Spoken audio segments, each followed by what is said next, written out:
Most impactful things about understanding values is that they can be used as a problem-solving diagnostic. And what do I mean by that? So anytime we're coming across any decision in life and we're trying to get an outcome that we want, or we're trying to figure out how come we're not getting an outcome that we want, values come into play. And there are two ways that they do this.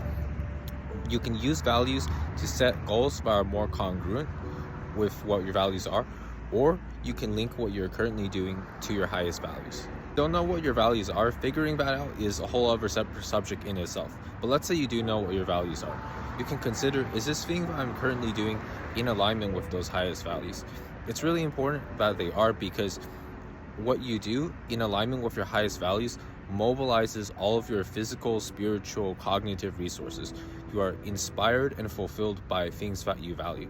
You are a self-starter. You naturally want to do those things. And so with all your resources mobilized, you're naturally more successful when you pursue something that you value.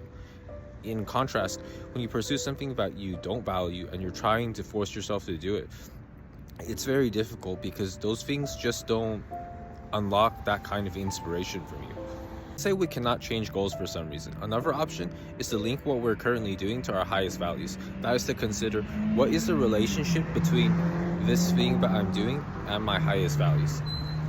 Either that, or you can adopt values that are more conducive to whatever it is that you're currently doing. But adopting new values must be done in an organic way. In his book, The Values Factor, Dr. Tim Martini gives an example of this kid who was struggling in school. He was only interested in ice hockey, and he wasn't interested in learning those things in school.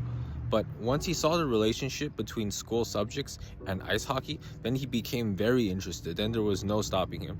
Dr. Tim Martini asked him questions like, do you know what is the optimal angle to hit an ice hockey puck from? And he said no. And he said, do you see how mathematics could help you understand the optimal angle for hitting the puck?